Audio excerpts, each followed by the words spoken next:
Happy birthday to Eric, Donna. Thanks. Yeah, yesterday was another big day. All right, Mayor, it's on live and all set. Welcome to the City of Burlingame's budget presentation this evening on March 10th. We will start out with the Pledge of Allegiance. And I think since tonight is budget night, we will have our Finance Director, Augustine, say the Pledge of Allegiance, please. So I'm going to stand up here. All right. I pledge allegiance to the flag of the United States of America and to the republic for which it stands, one nation, under God, indivisible, with liberty and justice for all.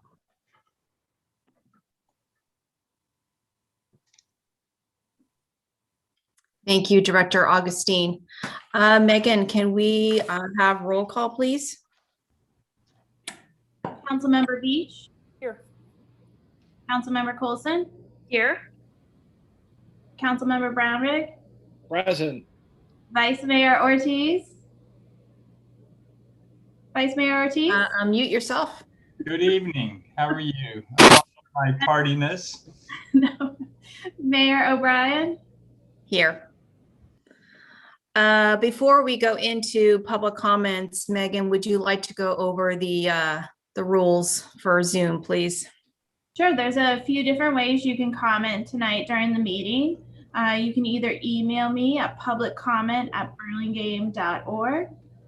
You can Zoom chat all of us panelists. The Zoom chat will be seen by all panelists, or you can raise your hand to make a comment. Very good. Thank you, Megan. So this is a time for public comments. Members of the public may speak about any item that is not on the agenda this evening. Members of the public wishing to suggest an item for a future council agenda may do so during this public comment period. The Ralph M. Brown Act prohibits the City Council from acting on any matter that is not on the agenda. So, do we have any emails, actually, Megan, that you have received from the public? We do have one email that came in. Okay, is it pertaining to the budget or not? No. No, it's not. Okay, so could you please go over that email? It says, I anticipated that the subject of hazard pay for frontline grocery workers might be on the agenda for your upcoming meeting, as it has been considered and passed recently by many Bay Area cities. South San Francisco, Oakland, San Leandro, Berkeley, San Jose, and Santa Clara County. It has most recently been approved by Daly City, the City of San Mateo, and San Francisco just today. I didn't see the subject of hazard pay on the agenda from previous meeting date. Is hazard pay ordinance being considered, or will hazard pay be discussed during the March 15th meeting? Thank you, Megan. I'll go to the attendees. Is there anyone that would like to speak? Okay, does not look like it. So let us go forward with our staff reports and communications. So we're going to start with item 5A, which is the adoption of a resolution for the fiscal year 2021 operating and capital budgets to reflect the recommended mid-year adjustments. Director Augustine, I assume that you will be presenting the staff report this evening. Yes, I will. Very good. Thank you. Before we get into the slides, let me just say that the purpose of the mid-year report is, as always, to inform the council and the public as to the city's status midway through the current fiscal year. Also, we need to update the budget based on projected results. We now have the 2019-20 annual financial report coupled with the year-to-date current results. We want to provide a more concise fiscal picture as we see the 2021-22 budget coming up, and provide greater confidence in that fiscal picture and the longer-term forecast we present. And as usual, the report is organized to enable the reader to get a clear big picture That's the large part of the report. Attachments are provided for detail. They're not much referenced in this presentation, but by focusing on the big picture, we mean the city's fiscal health for the long term, keeping the city's reserves within target ranges and keeping an eye on unfunded and underfunded liabilities, and achieving ongoing fiscal health of the enterprise and the other funds as well. So as you all know, in the spring of 2020, due to the COVID-19 pandemic, millions of workers lost their jobs, businesses closed, and consumers deeply curtailed spending. By the summer, the economy had begun to improve somewhat. Employment began to recover. New business creation accelerated in July and has remained relatively strong. By October, consumer spending nationally had recovered to within 10% of its pre-pandemic level, and some parts of the economy have done really well. The stock market is at well beyond pre-pandemic levels since August, and a lot of technology companies, including several here in the Bay Area, have experienced very strong growth. But despite these improvements, some parts of the economy remain very depressed. Employment in the leisure and hospitality sector, for example, are at about 1/3 of pre-pandemic levels. And many low-wage workers who experience job losses at a much greater pace than high-wage workers did, they remain unemployed. So the economic portion of the report, which is the first 12 or 13 pages of the report, contain the most recent data as of December 31st, sometimes augmented by January and February data if it's available. Because the situation is still relatively fluid, although certainly not as fluid as we saw last year at this time, revenue projections will undoubtedly change in the coming months. So on this first slide, we have an overview of tonight's presentation. The staff report itself starts with an overview of the economy at the federal, state, and local levels, which is not changing as dramatically on a daily basis as much as it was this time last year, when every aspect of the economy seemed to be in flux. But we're not going to talk about that too much tonight. The section on the economy is just to set the stage for the budget adjustments by describing the economic environment that the city is operating in. It's really difficult to gauge the effect of the coronavirus on the US economy and how quickly it can recover. So much appears to be riding on the efficient vaccine distribution.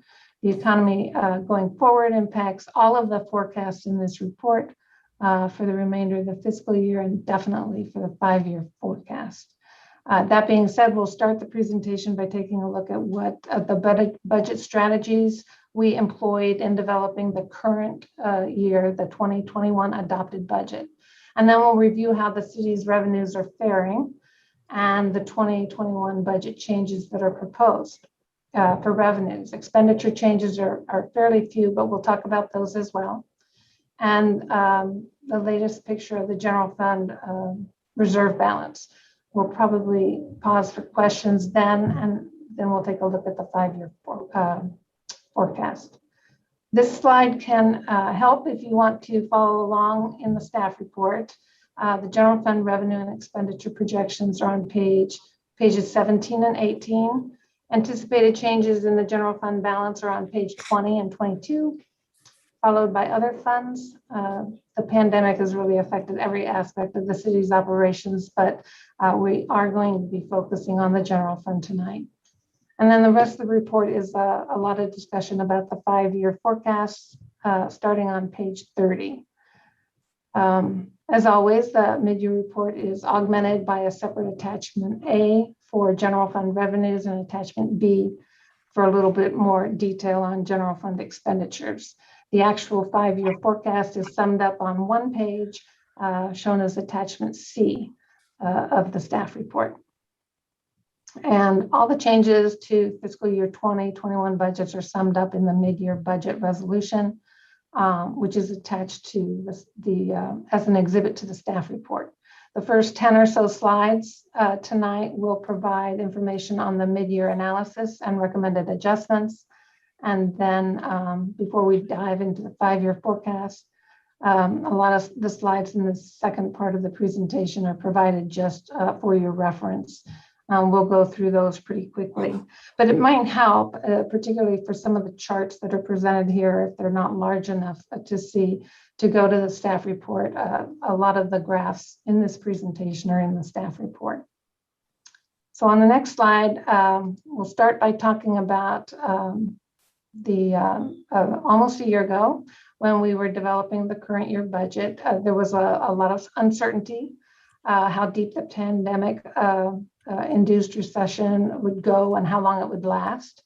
Just like everyone else, we looked at the data, we turned to our various industry and economic experts, and we made our best guess. We assumed continued weakness in general fund revenues throughout 2021. But we also assumed that the worst would be over by December of 2020.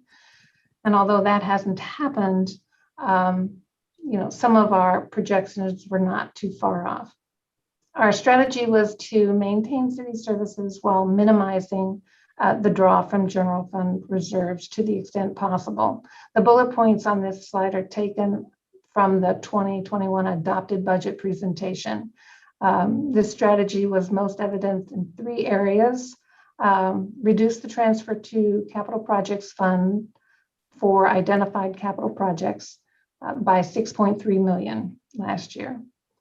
We utilized the $2 million of funding sitting in the debt service fund previously transferred from the general fund, including the Measure I contribution for payment of the 2019 lease revenue bonds. Funds had been set aside in the previous 2 fiscal years, but only 1 year of debt service had actually been paid because the debt service didn't start until 2019-20. We eliminated any transfer to the capital investment reserve. Of course, when you are drawing from operating reserves, you can't afford to sock away capital reserves. So although certain other costs were reduced, such as travel and meetings, there really were no drastic cost-cutting measures from the departmental operating budgets. The fiscal year 2021 budget included continued funding for our 115 pension trust fund, which was $2.25 million from the general fund, and payment of the city's OPEB obligations as well. So on the next slide, we have one of those charts that you can barely see, but if you're looking in the staff report, I think this is on page 14. We're going to start with, it's on page 17, excuse me. It's hard to read. On this slide, I have actually taken away the 18-19 actual column, but if you want to see the last fiscal year we experienced uninterrupted by a pandemic for comparison, that extra column is included in the table in the staff report. Another thing to note about this chart is that the interest income, the last revenue item, is straight from the annual financial report. So it includes a $2 million mark-to-market adjustment as of June 30th, 2020. That is basically unrealized gain as of that date. It's not included in our budget forecast, and so it's set aside when we analyze the yield on the city's cash and investment holdings. It's not realized, it's 2 variables. So every time we present our financial statements and we look at our budget, we always warn you that there is unrealized gain baked into our revenue figures. So you can see that some of the city's revenues have been impacted more from the pandemic than others. Some came away relatively unscathed. Others, like sales tax, bounced back after the initial shutdowns. Others are recovering more slowly, and then others are simply disseminated and will take a long time to recover, like our TOT taxes, Can I our ask, hotel taxes. Yes. I'm sorry, Madam Mayor, may I ask a quick question here? Yes. Thank you. So the 14 million that was budgeted for TOT in FY21, Yes. was that after we said we thought we should lower our expectations? Or Yes. really? So that Yes. was after that, and even Mhm. with our lower expectations, we're now looking at an estimate that's half of what we asked to be conservative. Yes. The way I read that, Yes. that's Because yes, even in May, when we took this budget and we were more conservative on both the sales tax and the hotel tax. At that time, we still felt like it was going to be a crushing blow to the economy, but that we would recover fairly quickly. Other countries had. Not back to normal, but definitely we would experience maybe a couple quarters of a hit from the virus, but that we would slowly crawl back up to close to normal. The worst would be over by December, was what we anticipated at that time. well, thank you for that. I appreciate it. And I'll just say, unfortunately, that Councilman Ortiz and I met with the hoteliers today as part of the economic subcommittee, and this is exactly what they're forecasting, and indeed, at least one forecast was revenue and occupancy might not return until 2025 to Mhm. the pre-COVID era. So thank you for that. It's depressing, but one has to deal with reality. Thank you. Thank you, Councilmember Brownick. Councilmember Colson. Thank you. And Director Augustine aptly told us that she had taken off this already, the column, but just looking back for the public that doesn't see it. So we're talking about 7.5 million on a base of what was originally at the high mark, almost 30 million. So it's a 75% decline in the $22 TOT. million. Yeah, and I have to say to one of our former mayors who, ever since I've come on this council, has said over and over again to me, you live and die by the TOT, like don't spend it, budget around it. That's like the icing on the cake. Just remember. And those words are now showing to be very, very prescient. It is very difficult to budget around 40% of your general fund revenue budget. So TOT was definitely our strongest for the longest time. And almost 40% of the general fund revenues came from TOT back in 1819. Okay, so changes in each of the revenue categories are explained more fully in attachment A. Just about all of the city's general fund revenues, other than property taxes, are expected to come in lower than in the prior year, and for the reasons explained in that attachment. But the summary takeaway is that at least at the time of this mid-year report, revenues are projected to come in 7.9% lower than anticipated in the 2021 budget as it now stands. The decline is due to the rather catastrophic impact the historic public health challenge has had on our hotels and restaurants as well. Very little has been was said in the mid-year report about the possibility of the coronavirus relief funds from the latest $1.9 trillion American Rescue Plan. That was passed today, and the latest estimate of funding for Burlingame is $5.81 million. So that amount is nowhere in the city's projections, nowhere in our forecasts. It's not in the projected fund balance. It's not anywhere in the 5-year forecast. So we know of one change, at least, that we'll be making before we bring the budget to you in May. And that will impact the 2021 fiscal year. And for now, we'll just have to keep that in mind until staff can pull together the new 5-year forecast that includes this very significant funding.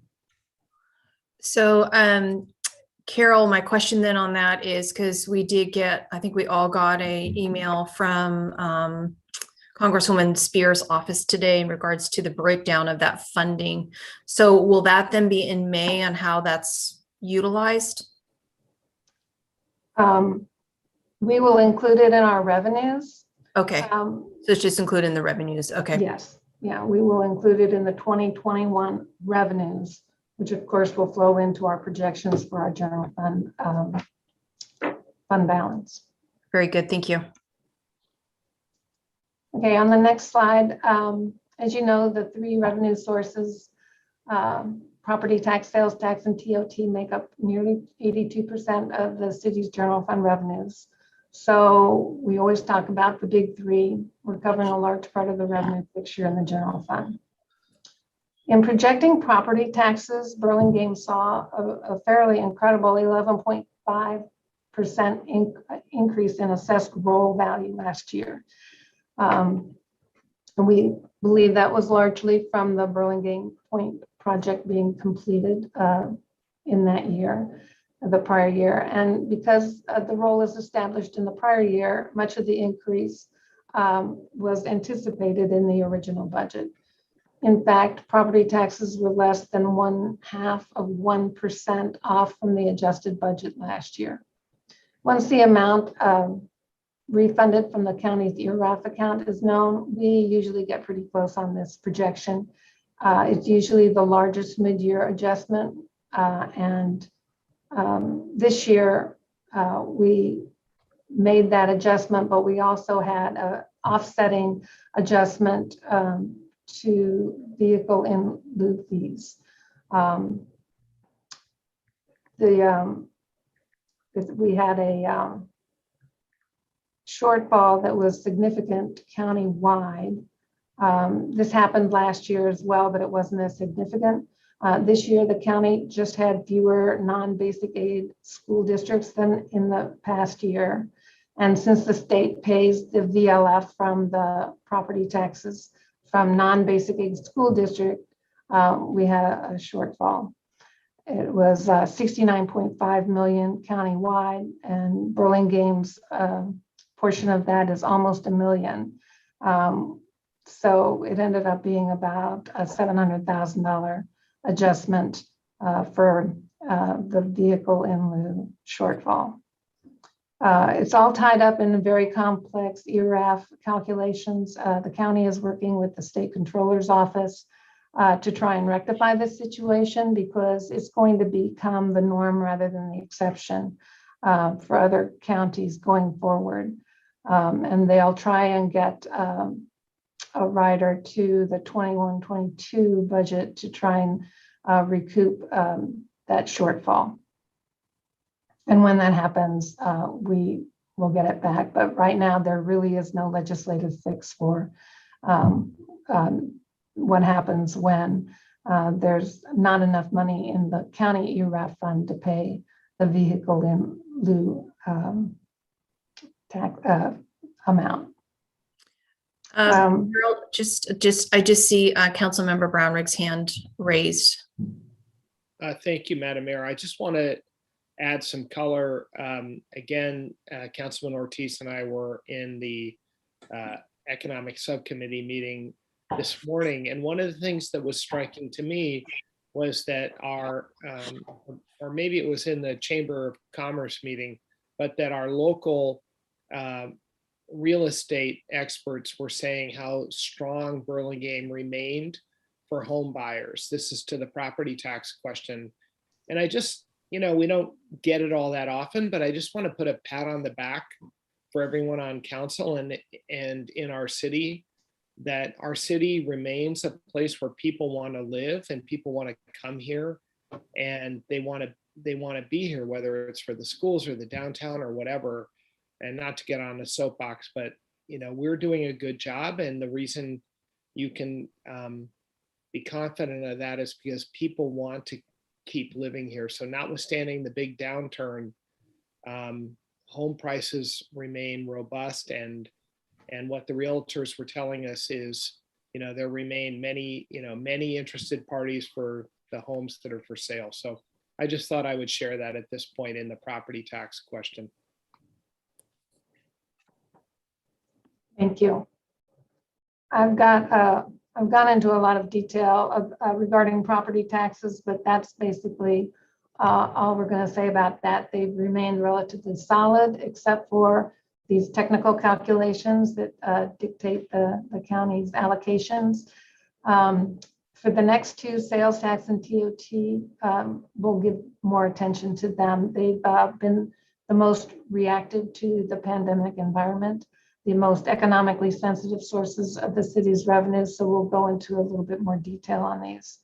We'll talk about how the sales and use tax revenue sources have shifted, but that all in all, sales taxes have come through for us much better than we had anticipated. These revenues are now projected to be $2.6 million higher than in the adopted budget. They're expected to come in on par with last year, which was dampened by the pandemic, but only in one quarter. And again, TOT is the biggest story, and it's a rather grim one. TOT was Burlingame's largest general fund revenue source in recent years. So let's take a look at sales taxes first, and then on the next slide we have a chart. This chart is included in attachment A of the staff report, page 43. You can see the dramatic impact of the economic shutdown in March 2020, after which things proceeded to get worse in the April-June timeframe. That was sort of expected. Sales and use tax revenues were expected to decline because of high unemployment, and retail businesses were shuttered, which was all initially true. But it seems for the most part, the consumer has found new ways to consume. People are still spending, but they are now doing a lot of online purchasing, which can be seen in the growth of the county pool sales tax distribution, the blue line, right beneath the green line for autos and transportation.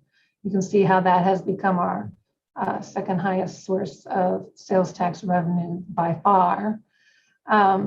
Use of home offices resulted in a surge of electronic equipment purchases and home office furniture without being able to purchase services. Many were buying equipment such as workout equipment, bread machines, all kinds of things to learn new skills, do-it-yourself solutions. There's a lot more grocery store buying these days and less eating out, although restaurants are now seeing a return of customers, especially through their takeout and delivery options. And the demand for alcoholic beverages never waned at all. Tourist shopping and business at hotel restaurants has been curtailed. And so Burlingame will continue to see a bit of a bigger decline from pre-pandemic levels of sales tax revenues than perhaps the rest of the county, but definitely not as much as anticipated. On the next slide, we have a graph that shows TOT. I think this graph shows the loss of hotel taxes most vividly. For the first 7 months of this fiscal year, TOT has come in at a pace 82.1% lower than last year, which was it was a very strong year for travel and tourism. As luck would have it, the initial budget ended up being approximately 2.3% shy. All things being equal, would have been fine, but because TOT is very economically sensitive revenue source, Yeah, we really do have to keep a close eye on that.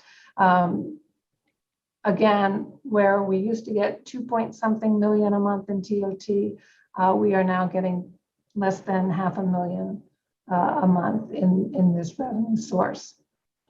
So we are anticipating, in order to make even the adjusted $7.5 million budget for TOT, we're going to have to see a bit of a resurgence in the next 4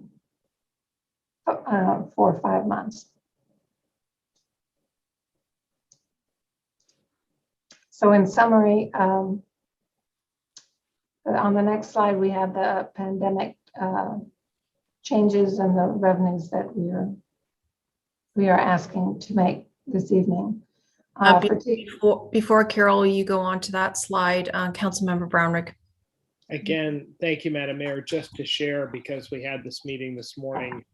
So the hoteliers were estimating, just so we all have the same information, that their occupancy rates might return to the pre-COVID era 80% levels by 2024, but their revenue per available room, which of course is the other part of the equation, they don't think that might return until 2025.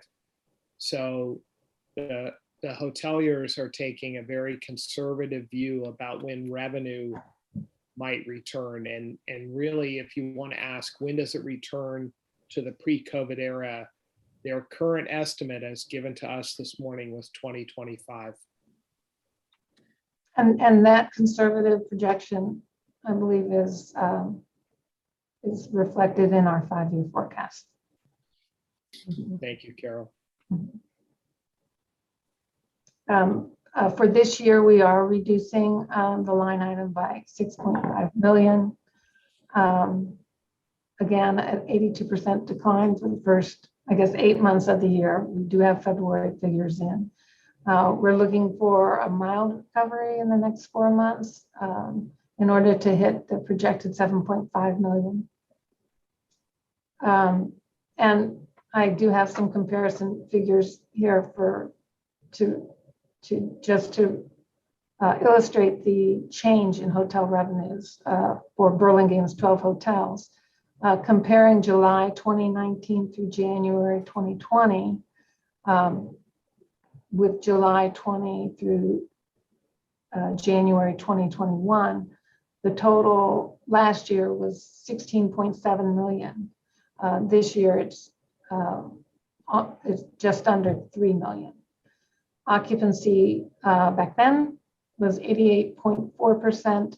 It is now 34.2%. And the calculated average room rate then was $230. Now it's an average room rate of $97. So all of those hits combined is the reason why we're only getting less than 20% of what we had last year, over the same period last year. And then for sales tax, again, these revenues have declined, just not as severely as we thought, just a different blend of sales tax generators than we had in the past. We have new purchasing patterns that have replaced pre-COVID shopping habits. We don't know how long that's going to last. Charges for services have also taken a hit. Recreation offerings have been necessarily limited under the pandemic environment, so that department has been impacted the most. The department did identify budgetary savings to go along with those the limited availability of their offerings in contracts, supplies, temporary workers, everything that's needed to make those programs operate successfully. There were some budgetary savings that you'll see reflected in the budget resolution. Development activity was already pretty queued up prior to the pandemic. The increase in police service revenues is largely offset with additional overtime needed for the downtown detail. For investment income, the markets have been very volatile. Uncertainty breeds volatility, but the city's main portfolio is in safe investments and we do not face principal loss. Our cash balances will be down slightly this year, more so next year. This and the very low returns will impact the investment earnings reported for the year more than initially anticipated. So we do have an adjustment for that as well. The larger impact of low interest rate environment will be on the external savings, our CERBT, our retiree medical trust fund, and our pension trust fund, and CalPERS investment returns. Although these are not on the city's books, these external declines in investment earnings will eventually be reflected on our balance sheet in the form of higher liabilities. So we have that to look forward to, I guess. On the next slide, I just didn't want to leave the discussion of revenues without showing this graph. It sort of places the current year revenues in perspective with actual revenues of the past 3 years. So we'll see that again. On the next slide, we talk a little bit about expenditures. As part of the mid-year analysis of the general fund, all the departments were asked to really examine their year-to-date budget to actual reports, note any discrepancies, and then identify any areas where more funding would be needed to fulfill the work plan that they anticipate for the rest of the fiscal year. But we also asked them to identify any significant budgetary savings that might occur. Again, what we're trying to do is provide the most accurate picture of our operational needs in the current fiscal year. And by identifying and adjusting these changes, it makes the budget more transparent. It gives a better starting picture going into the 2021-22 budget. And this was a difficult exercise for departments because detail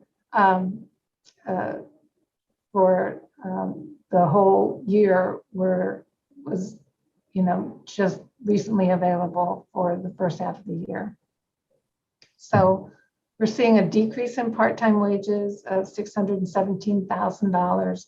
This is mostly in the library, plus about $100,000 in recreation.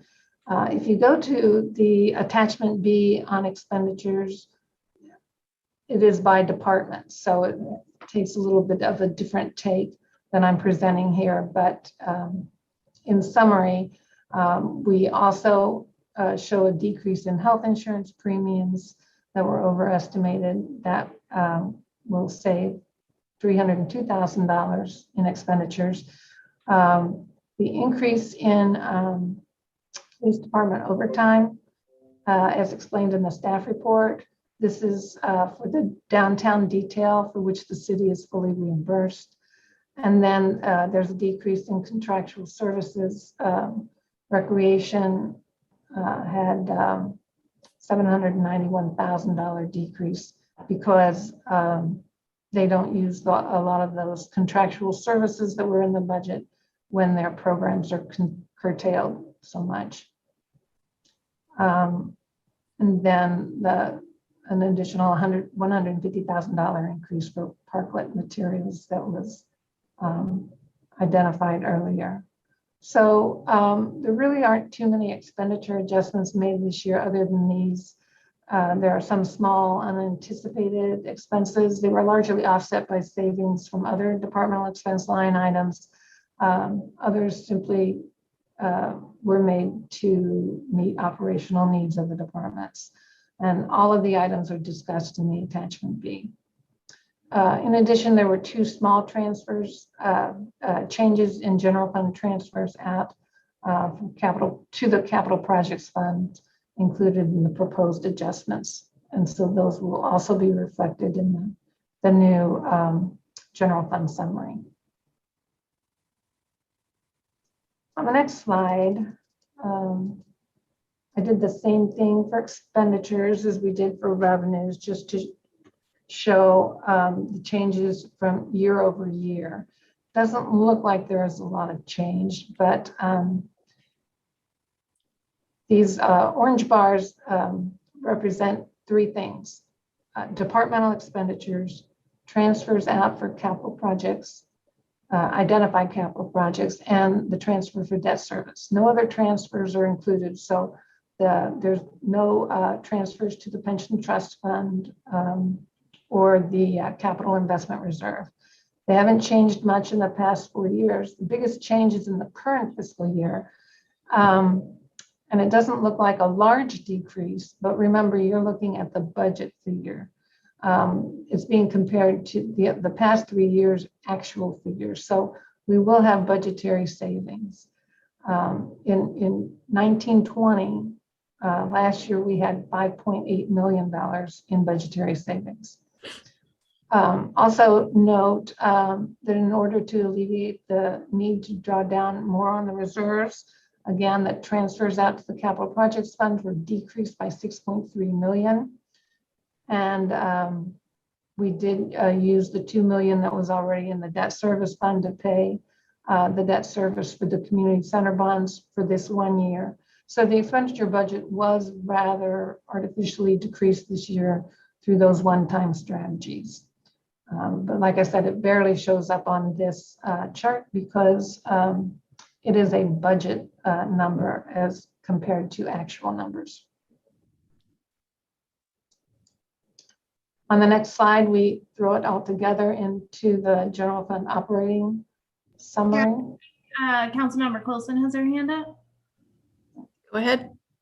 Thank you, through the mayor. Just a very quick question to Carol here. So Carol, what's on average if we have 2017, we came in at actually at 69.3. We budgeted something a little higher and we always come in a little lower. And what's that delta usually? It's usually 4 to 5%. It usually is higher when there are a lot of vacancies because personnel costs are a big portion of the general fund budget. Yeah, 4 to 5% is a typical. And we will always have budgetary savings because the departments, the city, each fund is bound by the budget. You cannot exceed the budget without a change in the budget approved by the council. So we will have budgetary savings in each department, and sometimes they add up to as much as 4 or 5%. I just think this chart is very telling, and it really shows how much even in really good years like 17, 18, and going into 19, the discipline that Carol, you and the executive staff, Lisa, and all the department heads have really just been amazing. And, the workers too, and union contracts that negotiate really understood the importance of keeping this in line and not usurping all those excess revenues. And this just is a very telling chart. So just a big thank you to all of you guys for keeping us in line.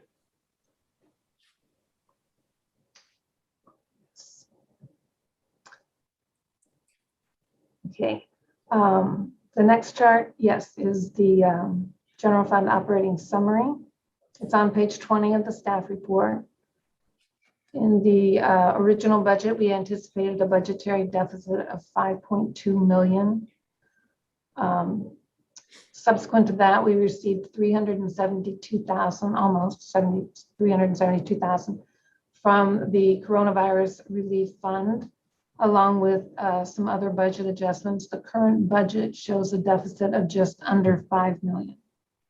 After we make the mid-year adjustments, the new budgeted projected general fund deficit for 2021 is just around 8.9 million.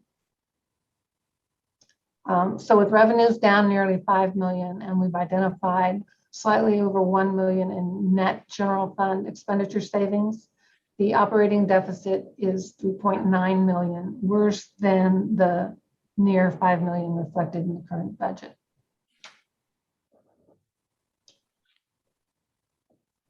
And on the next slide, we put those bar graphs together to show the difference between the revenues and expenditures in each of the last 3 years. Again, remember that the 2021, the current fiscal year numbers are projected. Councilmember Brown, do you have a question? Thank you, Madam Mayor. Just to point out, and maybe easier on the prior slide, but we are, of course, all grateful for the contribution from the federal government to the city of Burlingame that's expected. But even with that contribution, it is below the deficit that we expect to face. So I want to echo Councilmember Colson's comments to our city manager and city finance director for managing this, but and also, of course, grateful to the federal government, but to point out to our citizens that it won't cover the deficit that we expect.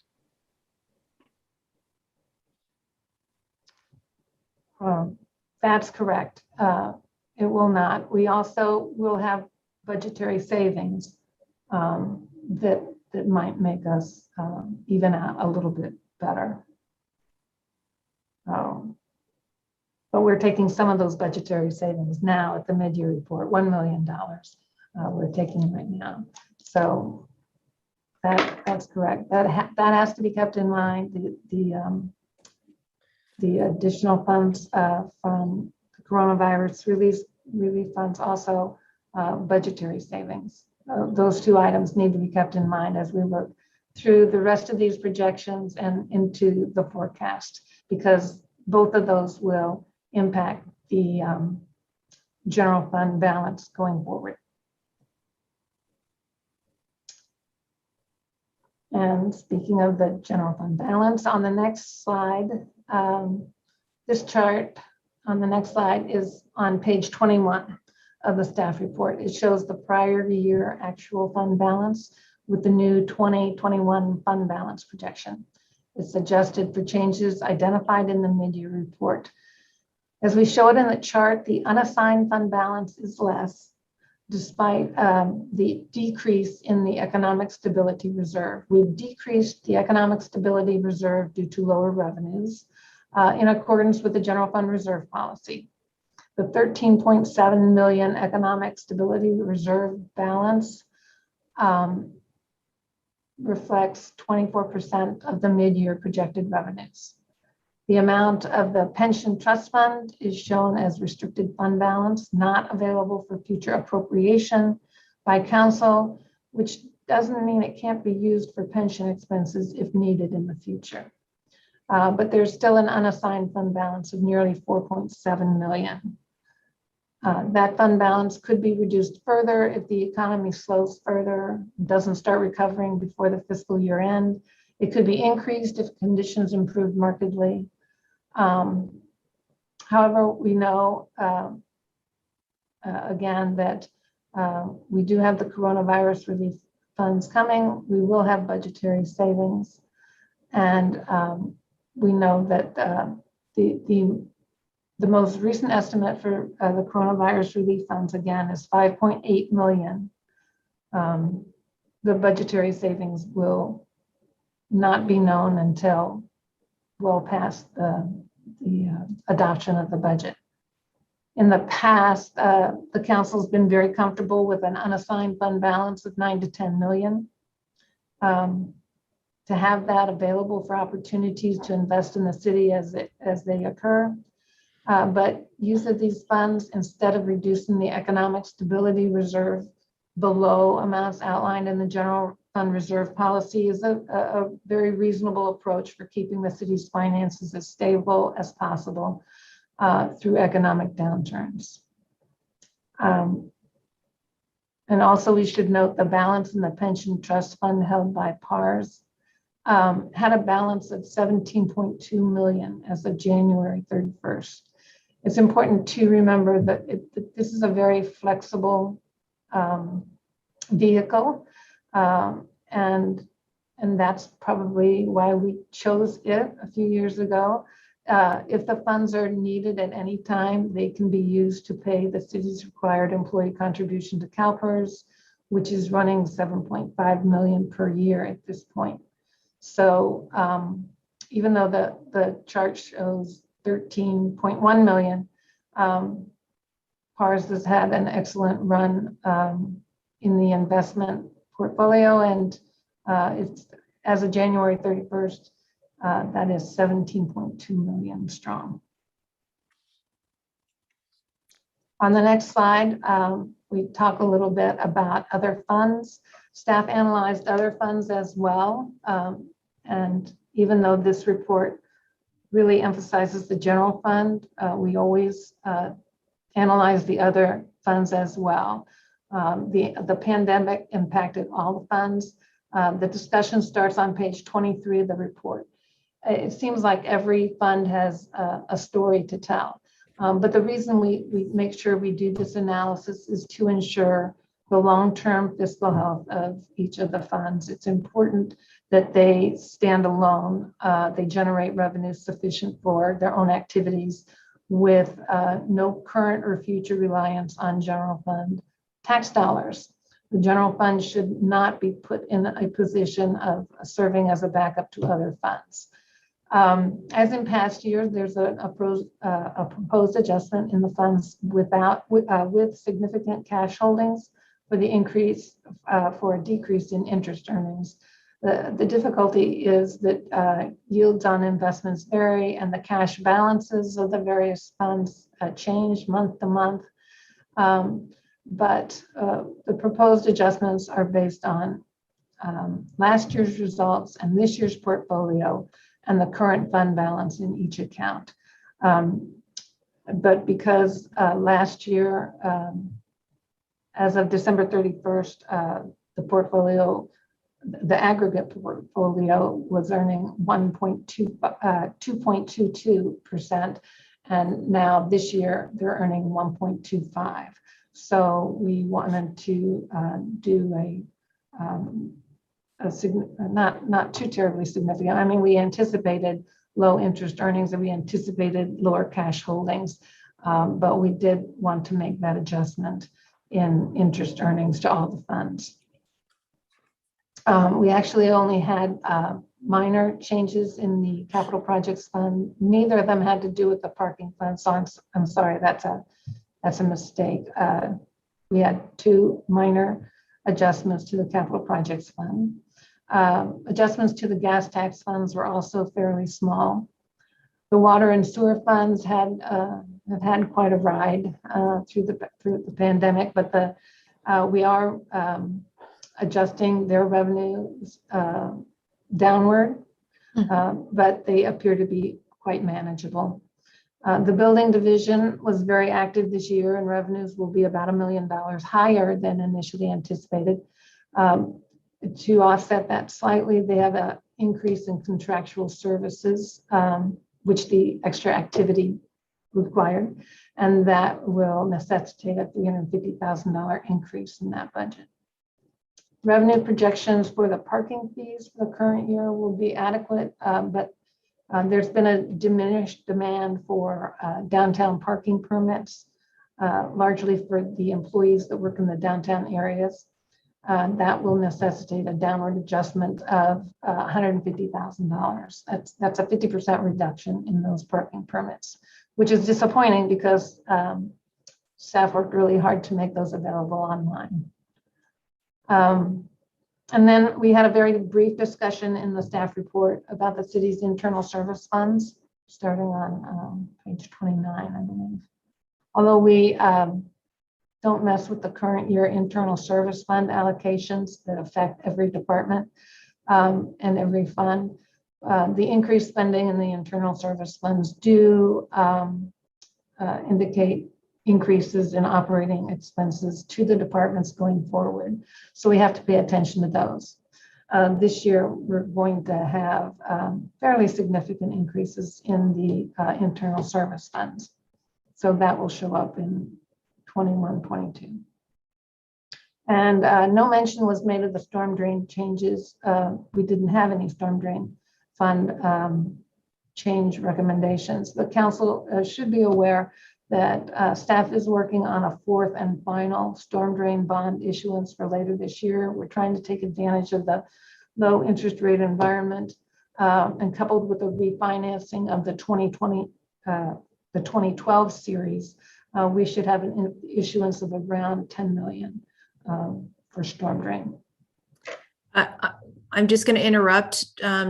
Director Augustine, two council members have their hands raised. So I'll start with Council Member Coulson, followed by Council Member Beach. Thank you. So just a quick question around the parking permit program, which I know staff worked really hard on. What do you think is it just that businesses are just have laid off employees? They don't have as many employees coming in. And so the demand has just gone down. And do you think it will recover? I think it will recover. I think the large decrease is because we used to have a handful or two of larger businesses purchase many permits for their employees' use. And we just don't have those larger employers coming in and buying the permits in mass anymore. And if they do, they're much smaller purchases. What would be an example of a larger business? Is that disclosable? I don't really know. Like, would it be a business that's downtown then? It would be a downtown The Apple business. Store, perhaps. Okay, got it. Yeah, like one of our bigger, like El Fornillo, one of the bigger restaurants, or an Apple Store or something. Okay, that makes sense. Councilmember Beach. Thank you. Director Augustine, is it the same thing with water and sewer funds? Was that driven, you mentioned kind of affected by COVID. Is that really commercial office space and business, or is there another driving factor there? No, it's largely less commercial, more residential use in both areas. But they didn't offset each other, so it's still an overall decline, you mentioned? Correct. Okay, thanks.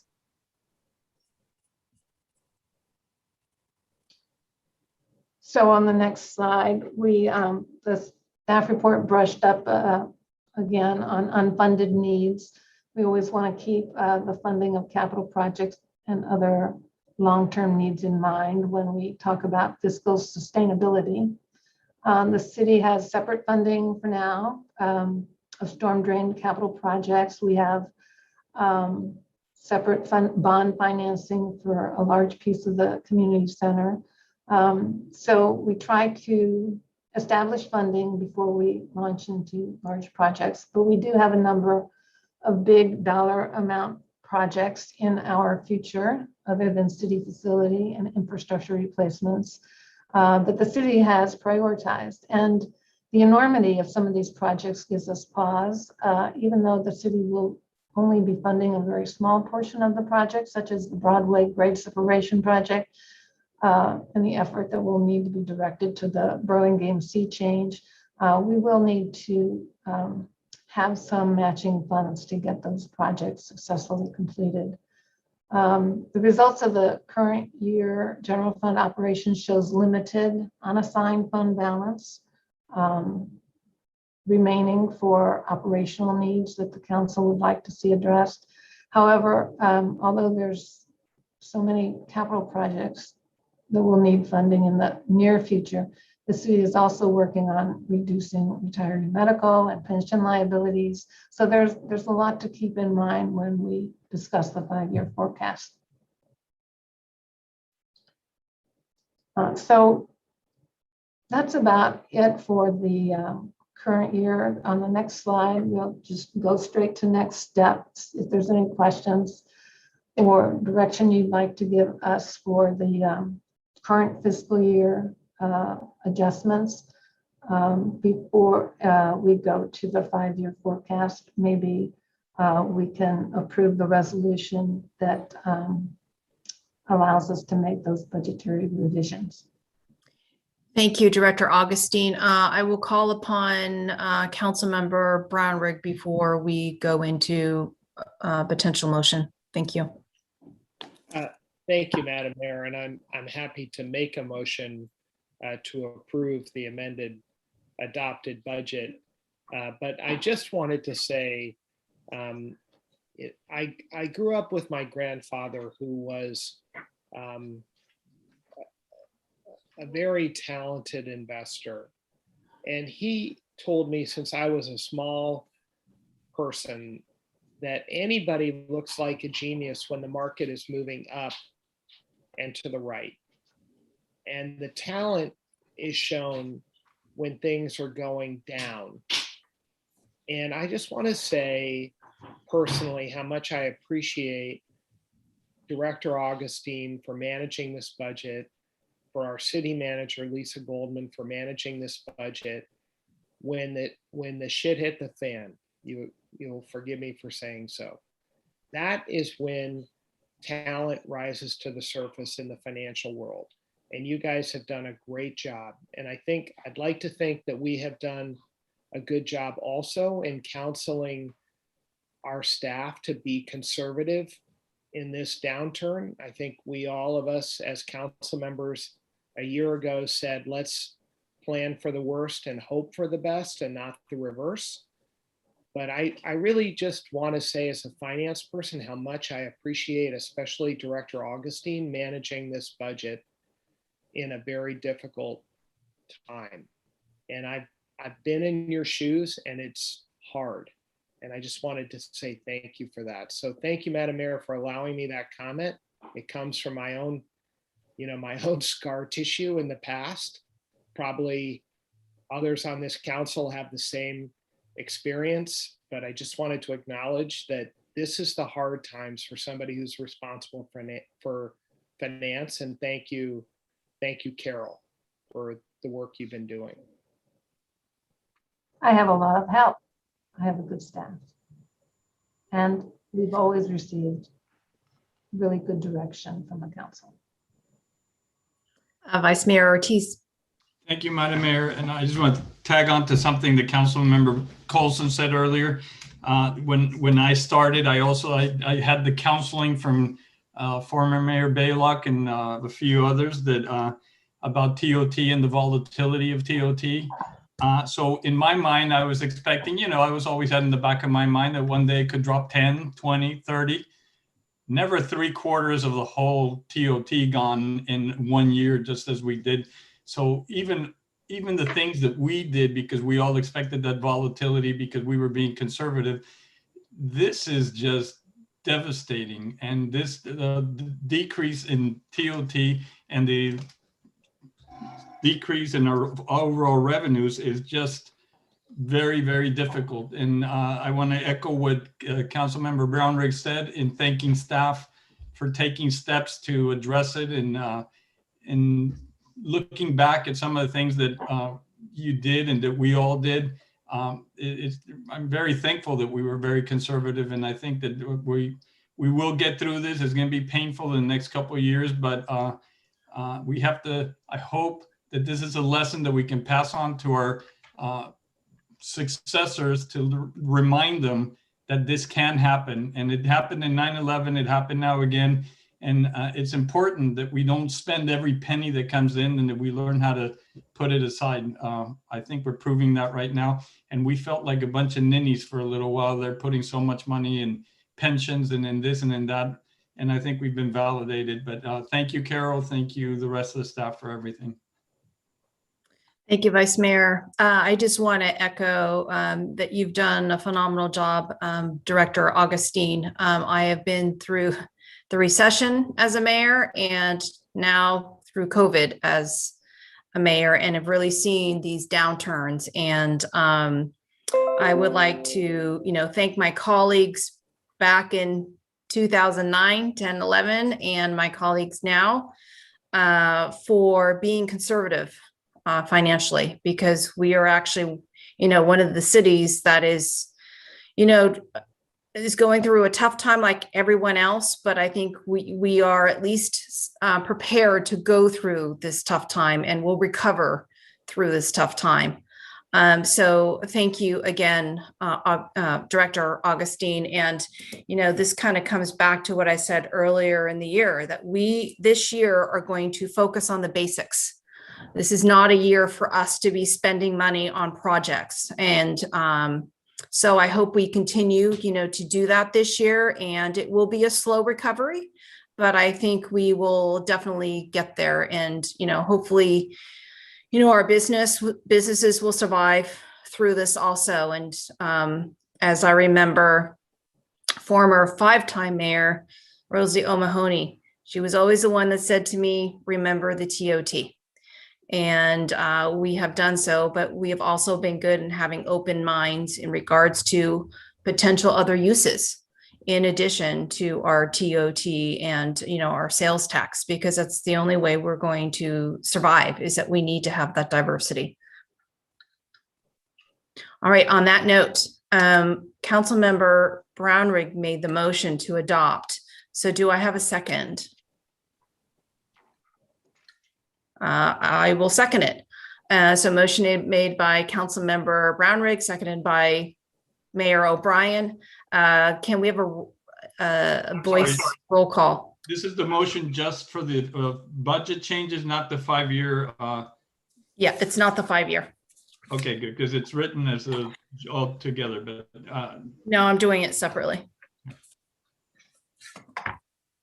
Councilmember Beach, Madam Mayor, do we need a public comment first, or do you want to take the roll call vote right now? Let's open it up to the public. Sorry about that. I have no email. So sorry, I'm heading out. I was hearing you already here. I have no emails, and there's no one with their hand up. Very good. All right, close the public comment. Councilmember Beach, Yes. Councilmember Colson, Yes. Councilmember Brownrigg, Yes. Vice Mayor Ortiz, Yes.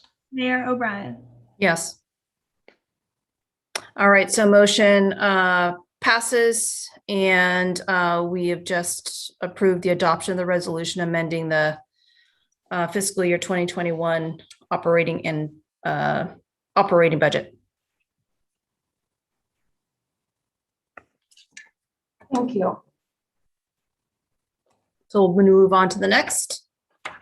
We can go to the next slide, and I'll present actually the fiscal year 2020-21 general fund financial forecast. Sorry about that error. Also, despite the error, writing on the comments made previously, Burlingame did enter the recession in a much better place than some other municipalities may have, in doing continuing disclosure on our bonds, and going out this year for new bonds. We let everyone know that we have a big decrease in our TOT revenues, but that we have reserves and we are funding our liabilities. And so I have no qualms about whenever somebody wants additional disclosure of the impacts of COVID on the city's fiscal health.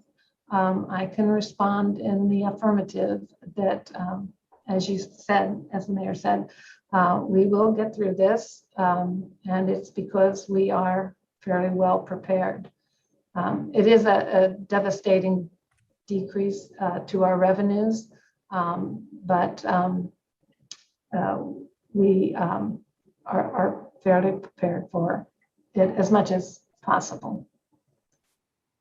With that being said, the next slide has an overview of the 5-year forecast. It is the last page of the report again. Assumptions start on page 30.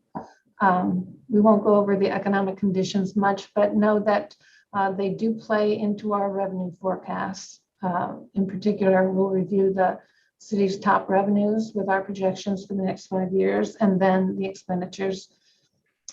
As I mentioned previously, the current year budget with the mid-year adjustments usually sets the stage for the next fiscal year.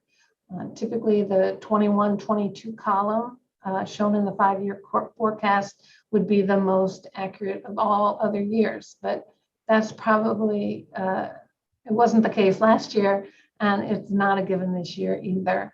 The economic situation is still very fluid. It requires that we remain flexible in our expectations, and we do have the fiscal infrastructure that can accommodate such flexibility in our forecasting. So the numbers for 21-22 are not the final numbers. The budget process entails a roll-up of each line item revenue and each of the departmental program expenditures. It's really quite a process, and we haven't quite started it yet. So there will be differences in both revenues and expenditures when we bring the 21-22 budget forward. There will probably be many deviations from what we show here tonight, but we will be sure when we bring that back in May that any deviations will be analyzed, and we'll explain it when we have more information rather than speculation. Expenditures are at this point easier to forecast compared to the revenue forecasting. Even with rising pension costs, we at least know more about what to expect in that area.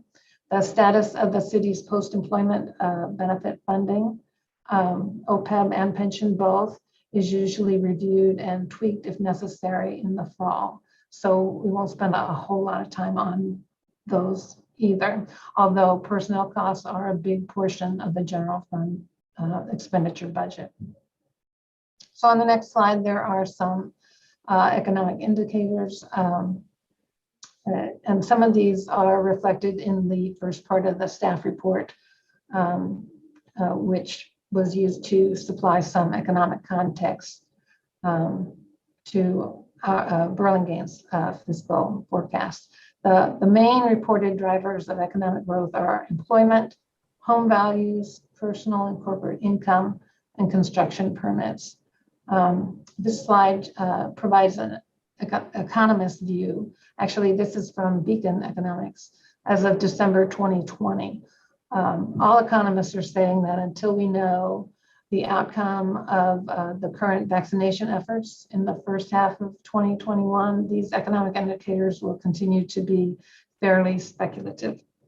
Most of the indicators are reflected in the narrative of the national economy in the staff report, and they're very different than in prior years. Much more change is coming due to the pandemic's effect on the economy.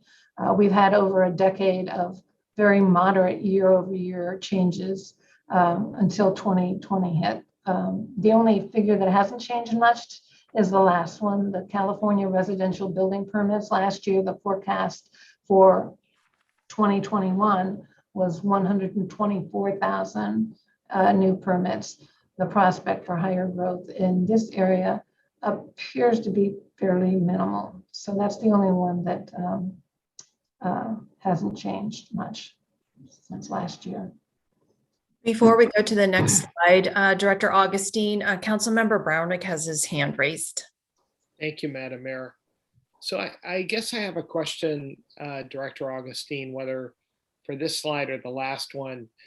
You know, we are in this incredibly weird situation where the stock market has been moving up and to the right, and yet the real economy that we all live in has been, you know, largely sucking wind. And so I wonder if CalPERS, which has a great deal of money invested in the stock market, has given any of our cities indication that maybe we can take a pass on some of our pension catch-up amounts, because on a real economy basis, we're all suffering, but on an investment basis, at least for the last year, CalPERS and everyone else has been doing incredibly well. is there any indication that CalPERS might reduce their demands on us? And I should ask, I will acknowledge that I should probably ask Councilwoman Colson this because of her expertise in pension management, but I won't put her on the spot. There is no indication that CalPERS would do any such thing. They are in it for the long haul. All of the changes that they made to lower the discount rate, to decrease the periods over which liabilities are amortized, all of these things were done to help support the system, and their forecasts have good years and bad years anticipated in them, and they are not going to change just because of one good year. So yeah, there's no end. They're not going to give us a Thank you. Just if I may, through the mayor. Sure. Just to add on to that, so about when the stock market was, roaring pre-2008 and pre-2001, a lot of pension funds, public pension funds, were given contribution holidays, is what they called it, and they basically said your returns are going through the roof, so we're going to give you a contribution holiday. And what they learned off of that was that if you don't bank the holidays when the bad vacation, or the COVID session where you can't take vacation hits, then you haven't banked for that 7 or 8% return objective that they were trying. So they did do that for years, and it proved to be such a bad financial policy and public policy that I think there's a real aversion to do it again, and I doubt it will really ever happen. I think they're just banking on these good years. Thank you.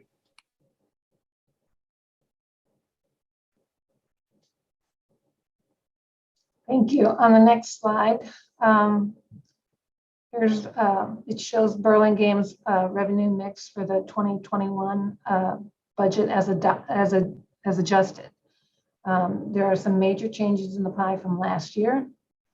First of all, the pie is much smaller, but mainly because of the huge drop in TOT since the pandemic started. Property taxes now have a much bigger slice of the pie.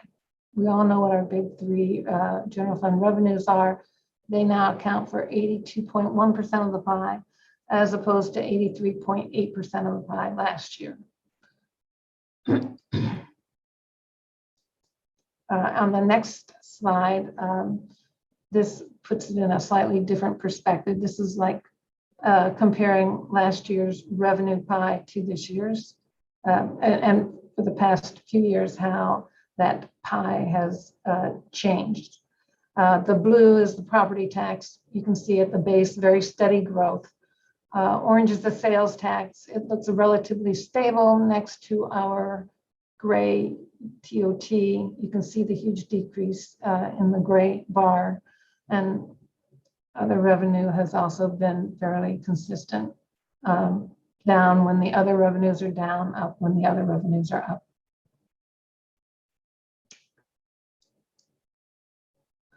On the next slide, we'll start with some property tax assumptions. Assessed value, the roll is growing at a pace slightly behind last year's growth, but we know that it's not going to end up anywhere close to the 11.52% for Burlingame, which we assume includes the bulk of the Burlingame Point project. We anticipate growth of 6% going forward. Recent growth in housing prices has contributed to a healthy growth in state and local revenues, particularly property taxes. Statewide assessed property values increased by 8.1% for revenues collected in 1920. Major developments may have a significant impact on revenues over time, but we typically do not forecast the amounts or timing of such developments. Large developments are often accompanied by a growth in expenditures for the added city services that are eventually required. And we have not adjusted expenditures in the 5-year forecast for new developments at all, either in revenues or expenditures. More property tax assumptions. Besides assessed values, additional assumptions in regard to property tax, a continued flat amount in excess ERAF distribution of property taxes, a refund of the taxes contributed from the city to the county ERAF, Educational Revenue Augmentation Fund. The city contributed nearly 3.3 million this year. These refunds have been budgeted very conservatively in the past and projected that they could possibly decline, but because healthy property taxes mean less draws on the county ERAF, allowing more taxes to be refunded to the cities, we have changed how these refunds are forecasted. After years of mid-year increases in this line item last year, a couple of years ago, we decided to budget for about 90% of that amount. So we are holding property ERAF taxes flat. But again, this piece of the 5-year forecast is taken directly from the final 5-year forecast, which is the last page of the staff report. And we assume 6% revenue growth consistently through fiscal year 2025-26. The next slide shows something we received from HDL about our sales tax assumptions. There's a bar graph in attachment A on page 44 that shows the third quarter 2020 sales results. Fourth quarter results won't be available until mid-April. As you can see, the auto and transportation sector, other than gas stations, still comprises about a third of Burlingame's taxable transactions. This chart shows an expected 7.1% average growth for Burlingame in the current fiscal year across all categories. Taxable sales are not actually up. There are a lot of factors skewing these results, but HDL provides the numbers and analysis for sales tax transactions. The numbers we put in our 5-year forecast can deviate from what HDL says.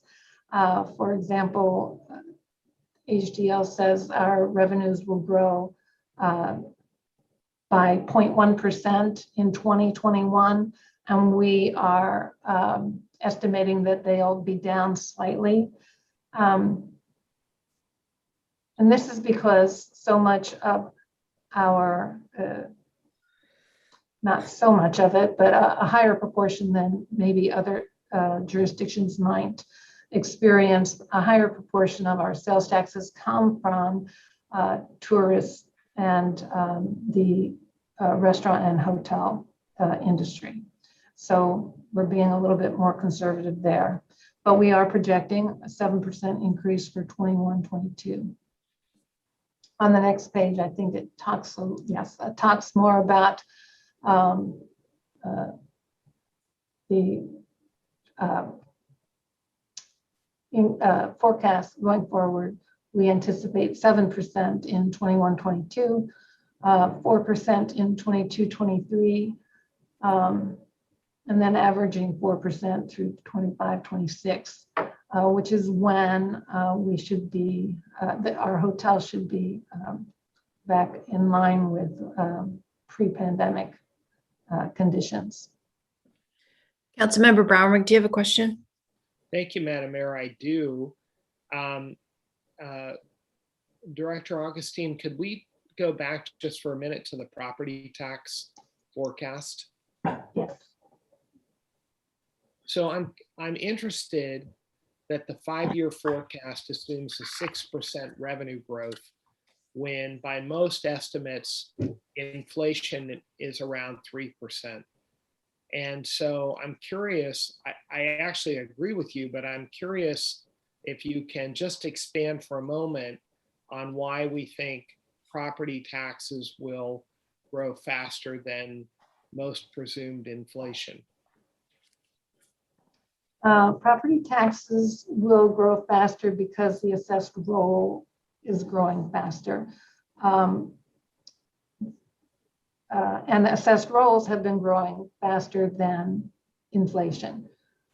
So when somebody purchases a home, for example, their property tax will not go above 2% higher than the prior year. That's the limit of property tax growth on any individual property. And Right. we know that property values have been growing far in excess of that. It's only when the property is sold that the assessments can catch up with the increased value of the home or property. And so the observation I just like to make, because of course I completely agree with you. The observation I would like to make is that, one, by keeping Burlingame an attractive place for young families, we ensure that property turns over and that our properties move up faster than inflation because we're not limited by Prop 13. And secondarily, although it's hard to tease it out in this particular model, I think the fact that this council has rezoned a portion of Rollins Road and leaned into redevelopment of the Bayside leads to higher property values and a revaluation of property. And I just make that point because some of these decisions are hard for us politically, but if we have to think, which we do, about how do we provide services, how do we make sure we keep paying for police and fire and parks, it is making decisions like that that keeps our city a place where people want to be and people want to redevelop. And so I know we take a certain amount of heat for redevelopment, and that's something we all have to put up with as politicians. But I think this is, to my mind, I just wanted to point it out, that this is the reason why, one of the reasons why we do it is to make sure we have the money to pay for the services that our citizens insist on. So thank you for letting me have that soapbox for a minute, but I think this is a really telling, concrete number. We're beating inflation in part because we're creating a great city. So thanks.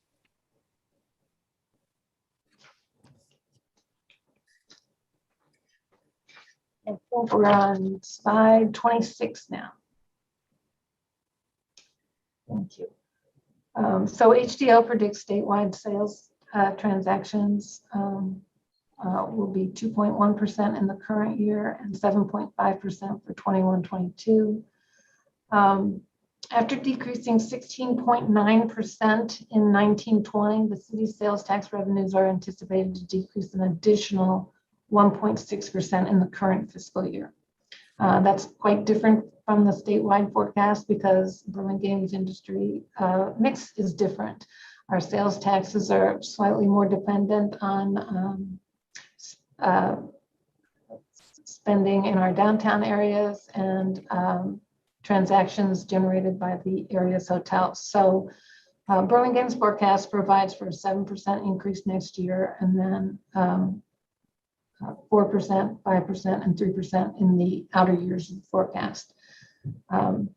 This is a fairly moderate pace. Sales tax revenues for the city will not exceed the 18-19 actuals until the last year of the forecast. That's because 18-19 was a particularly high year for sales tax because of a number of one-time revenues in that year. We actually anticipated a 5% drop last year to reflect a return to a more normal baseline growth. California began to enforce the Wayfair decision in mid last year. This is AB 147 legislation, which makes retailers delivering out of state responsible for collecting and remitting use taxes to the jurisdiction of the buyer. There's a discussion of the positive impact of this legislation in the Appendix A on page 45. And the next slide shows a chart simply showing that sales tax is a larger piece of Burlingame's revenue pie than it is for other jurisdictions of the county and in California as a whole. The next slide talks about TOT assumptions. Again, TOT is the most economically sensitive revenue source, as we have come to find out. A healthy economy, strong tourism and convention business, and limited new supply helped keep the San Francisco Bay Area among the top hotel markets in the country until March 2020. The forecast assumes a fairly slow growth. So we do assume an 80% rebound in 21-22. That's the upcoming fiscal year. Now this seems like a crazy, very aggressive change of pace from what we've heard tonight. But in actuality, when you are operating at 25% of where you used to be, an 80% increase brings you up to 45% of where you used to be. Still might be too aggressive for some, but I can't believe that our hotels will be down in the 25% arena for the next 24 months. So we do have occupancy being restored in 23-24, room rates being restored in 24-25. And so we do see that things return to 100%, but not until the very last year of the forecast. And of course, we'll continue to monitor these receipts and we'll revise the forecast as needed. Certainly the assumptions, we don't assume any change in the number of hotel rooms. We don't assume any increase in competition in other jurisdictions.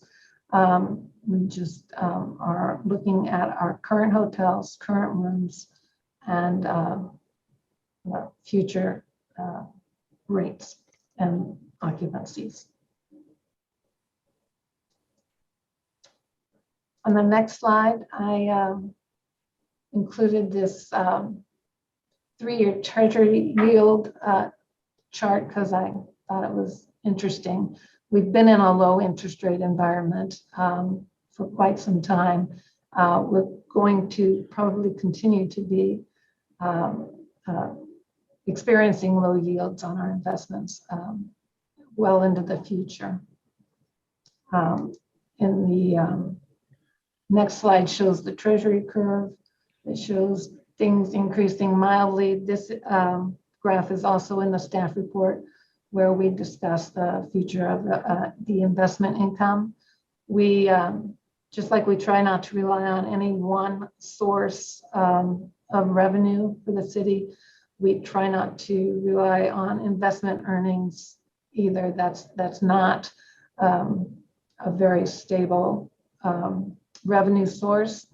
And but we do try and get the best yield that we possibly can while keeping our portfolio only inhabited by very, very safe investments.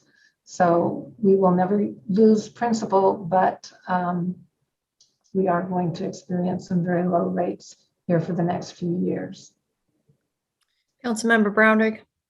Just to point out that while this is a negative for us on the investment side, on the earnings side, we went to market for our community center at the best possible time for rates. So, you know, I mean, this couldn't be a better time to borrow money to make investments, even though it's a very tough time for us economically.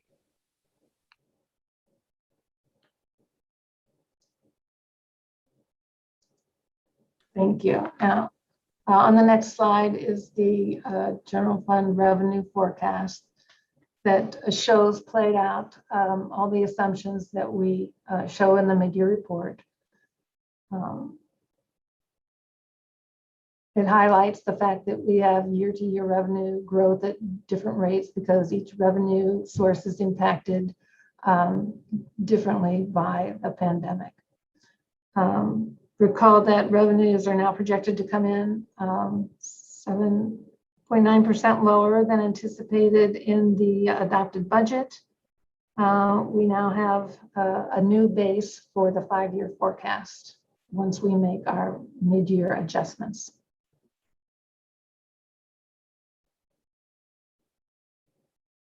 We don't include any economic slide, any further economic slide in this forecast.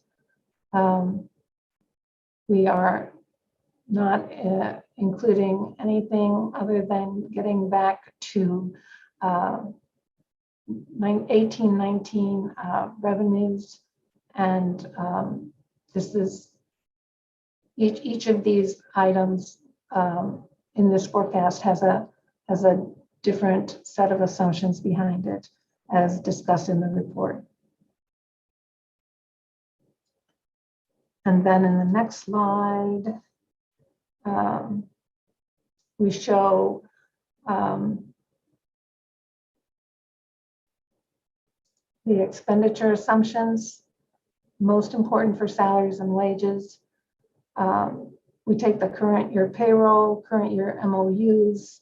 The forecast includes the effect of current collective bargaining units, which are usually end either on January 1st or July 1st. We do have some negotiations coming up on some MOUs expiring on July 1st.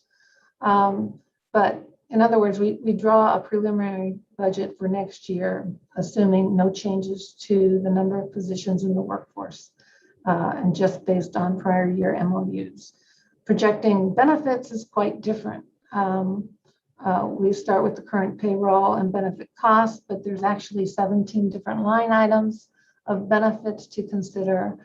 Some line items do not change at all if they're set on a stable dollar amount rather than a percent of pay. Others may increase at various levels.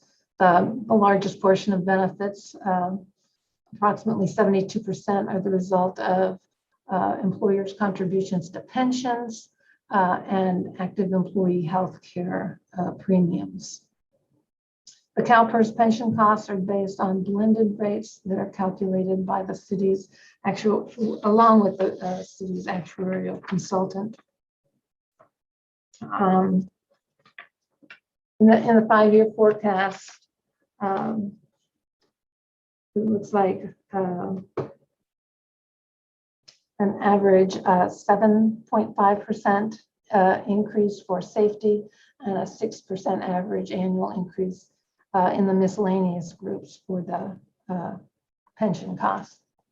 This is net of employee contributions to fund the employer share of the costs.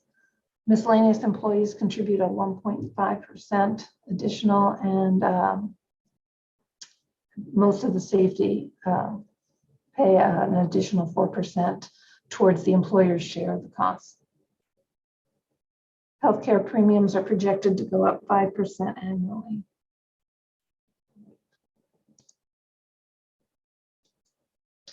And on the next page, this shows a continuation of expenditure assumptions. Operating costs include contracts, supplies, and materials. They're projected with a fairly broad brush assumptions. Internal services, as we said, we use a 4% escalator for the first year of the forecast, 21-22. Our insurance programs have stabilized well in the past, but going forward, we might find increases in this cost area as well. We have not put any of that into the 5-year forecast. We show them internal service charges going up 4% for 21-22 and then 3% thereafter. So this will be a little bit difficult for departments to swallow when the rest of their budgets will not be increasing at 4% or maybe even 3% in some cases. But particularly in the IT area and facilities, we will need to increase our internal service charges to keep up with the additional costs. So in the capital outlay, we used a base of 250,000 starting next year for departmental capital outlay, which is just furniture and equipment transfers in and out, largely based on the transfer to the capital fund, based on the very preliminary numbers that Syed will, the Public Works will talk about later tonight. And with all the city has on its capital plate pushed aside in the past couple of years, we can anticipate these expenditures going up as well. And then debt service, this includes actual debt service for all outstanding debt issues. In 2021, there was that was the last year for the courtyard bonds, so we'll see some reduction there, and that's particularly helpful for the water and sewer funds. We assume no refinancing or new debt, at least not for the general fund. But as I said, the storm drain, it is self-supporting and will support a fourth debt issuance. And on the next slide, we have a forecast of CalPERS rates.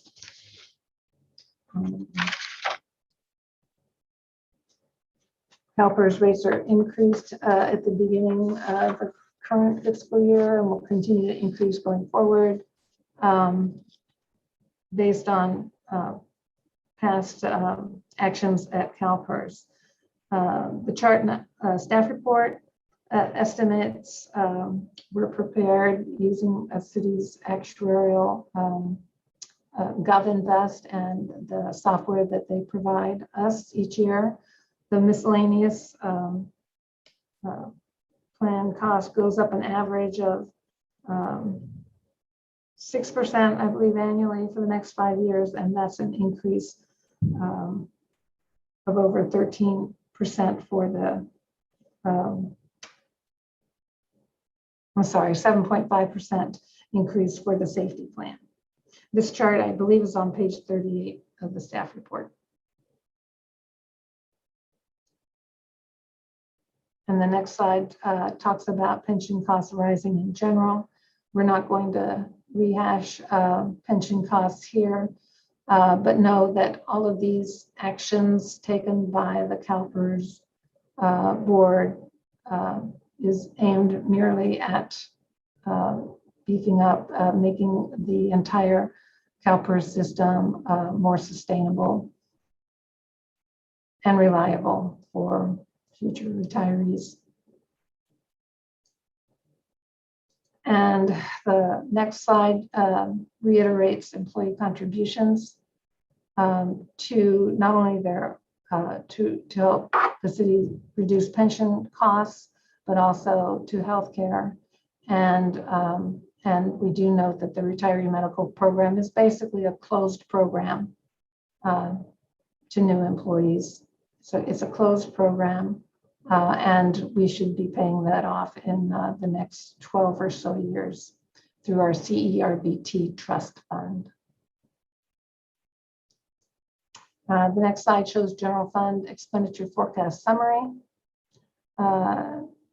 There have been no revenue or expenditure assumptions made regarding changes in federal policy or additional developments that have not already been started, or additional activities that might come to pass in the next 5 years.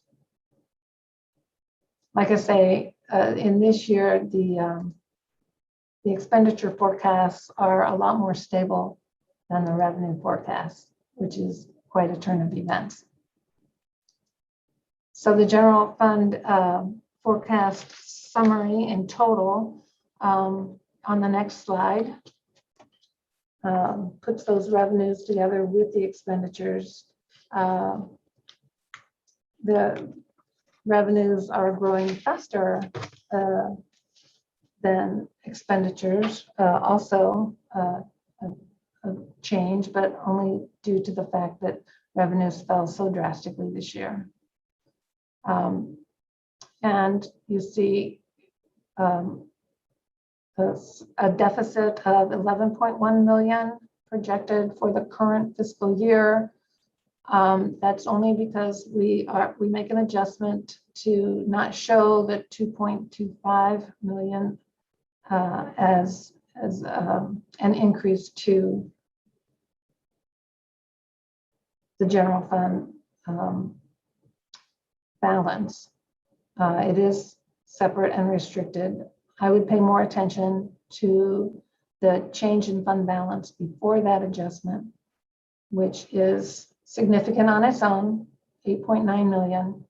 As we noted before, when we bring this back in May, we will show the federal funds of 5.81 million. And we will also have a better idea about budgetary savings at that point. So it won't be quite as harsh as that. Other things to remember are that we have some flexibility in the use of our pension 115 trust. We do have funds remaining in our capital reserve, although most of those are earmarked for the Broadway bid project, the Broadway grade separation project, and the El Camino Real undergrounding project in years 2023, 24, and 24, 25. So those are a lot of numbers. There's a lot of red in there, which we're not used to seeing in our general fund summary forecast. So on the next slide, we are allowed to take next steps. Questions, concerns, direction for the current and next fiscal year. Vice Mayor Ortiz. Thank you. Director Augustine, can we go back one slide? Would you mind? I want to just ask a question about the Section 115 trust. I know I'm not paying a lot of attention to it, but I just want to ask a real question. At some point, we are going from contributing to this trust to actually drawing from it to flatten that curve in the pension spike that we were expecting. When does it go from contributing to actually distributing? We do not show it as of 25, 26. When we established the fund, we thought that we would exceed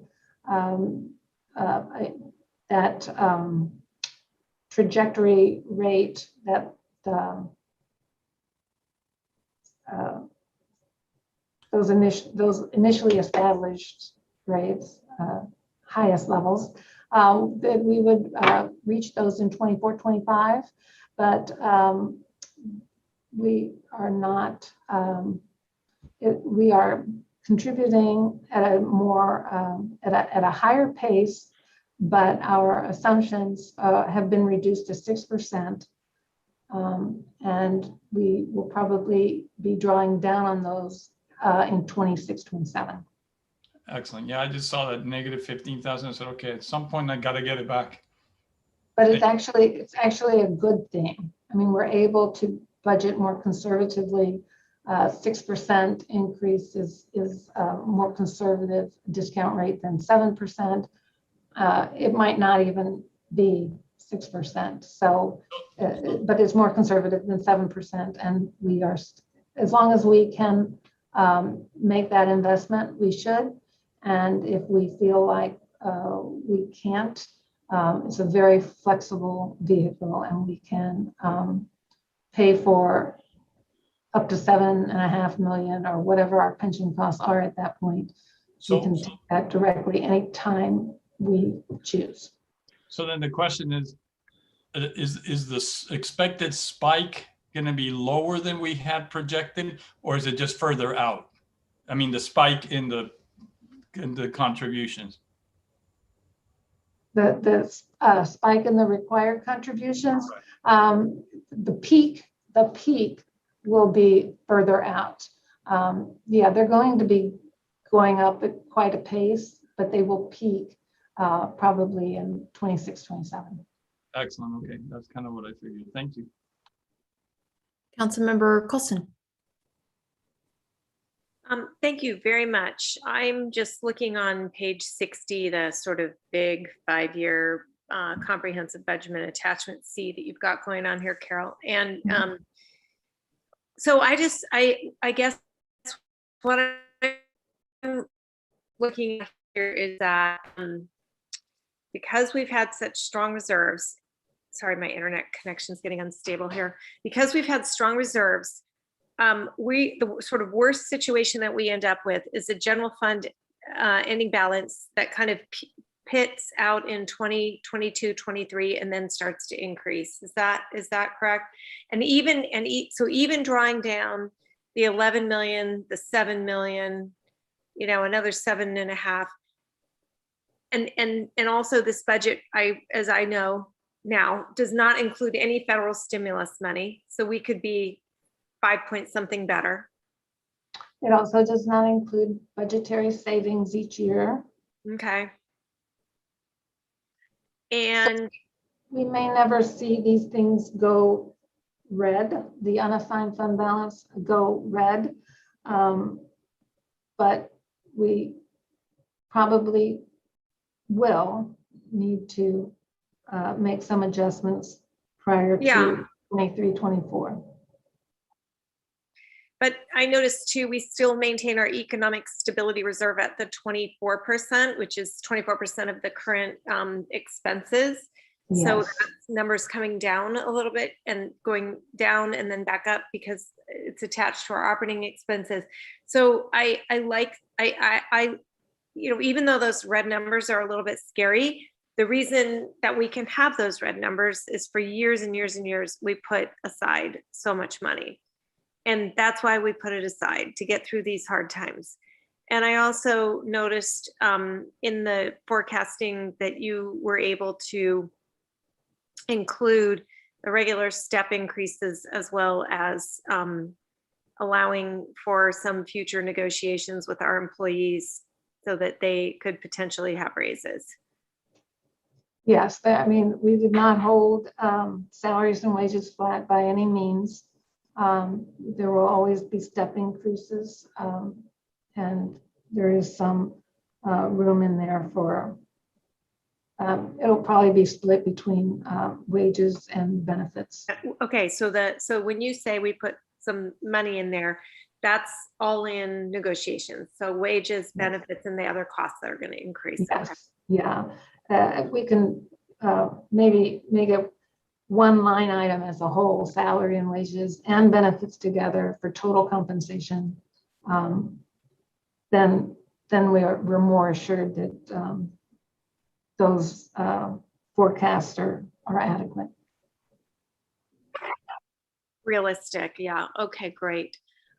Well, I'm standing today on the fortitude that previous councils had, many of the people who are not even on the council today, but were there before, and the hard decisions they made. So I thank them and know that this council will work very hard and audaciously to get back onto the positive incline. But you never know. I mean, we could always have another economic jolt throughout this. So we'll just have to hope. And I like this 5-year forecast. I think it's very realistic, and I appreciate the practicality of it. Is that a motion, Councilmember Coulson? Sure. I can make a motion to approve the 5-year general forecast And per the staff I Madam was- Mayor, we will want to do public comment on this as That's well. right. A public Sorry. comment. Forgot again. Somebody- Let's put that on hold. And let me open up the public comment first through our city clerk. Are there any emails? No, we don't have any emails. Okay, then let's open it up to the public comment. I don't see anyone's hands raised. Okay, I will close public comment. We will go back to Councilmember Colson's motion to approve the general fund 5-year financial forecast. Do I have a second? Second. Okay, well, okay, I'm gonna take your second, Vice Mayor Ortiz, and I see Councilmember Brownrigg has his hand up. I was simply going to second Councilman Colson's motion. I will defer to that, but I do want to acknowledge, and an appreciation to a number of our staff, Leisha Mai, Michael Heathcote, who are in the audience, paying attention to what is happening in the city, and just it's kind of like, forget the formality. I really appreciate that you guys are here and paying attention to what we're trying to do to make sure our city runs and functions for our residents and also takes care of our employees. So it's really just to thank you for the time that they've invested, that nobody's asked them to do, that they're doing because it's the right thing to do. So anyway, thank you, Madam Mayor. And I will defer the second to Vice Mayor Ortiz. Okay, so we have the motion by Councilmember Colson, seconded by Vice Mayor Ortiz. Megan, would you do the roll call, please? Councilmember Beach, Yes. Councilmember Colson, Yes. Councilmember Brownrigg, Yes. Vice Mayor Ortiz, Yes. Mayor O'Brien. Yes. Motion passes 5-0. I actually have a request to our director, Augustine. Is it possible that we can have this PowerPoint on the website, so hopefully the public will look at it? Yes, I indeed. wish there were I a can do lot that. more public members on this call so they can actually see what our colleagues are doing and our department heads in regards to our current budget and forecasted budget, so they can anticipate, the hurdles that we have to go through. But if we can at least have it on the website, I would hope maybe in the e-news manager, Lisa Goldman, if you can just kind of mention that it's on the website once we have it up through our e-news, then maybe we can get some traffic toward that. Only if I get to make those two little corrections. Absolutely. Thank you. Thank you so much. And thank you for all your work and the department heads in regards to creating this budget for us.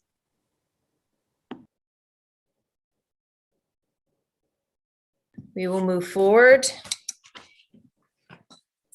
to item 5B, which is review the draft of the fiscal year 2021-2022 general fund, Measure I, gas tax, Measure A, Measure M, and Senate Bill SB1 for funded capital improvement programs. And this will be for Director Martuza. Good evening, Madam Mayor and Council. Actually, I will hand this over to Assistant Director Art Morimoto. Very good. He will be presenting the budget. Thank you. All right, thank you.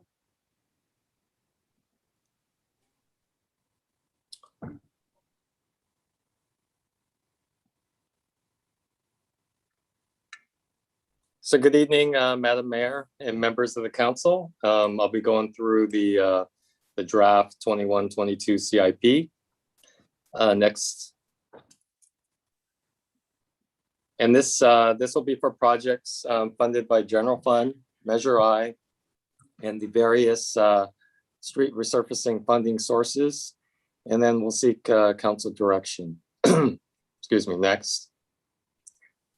Now here's the proposed CIP by funding source. As you can see, the General Fund proposed CIP This year is 1.36 million. Last year, the CIP for general fund was 1.55 million. And to put it in perspective, the 3 years prior, the general fund CIP was on average over 7 million for the 3 years.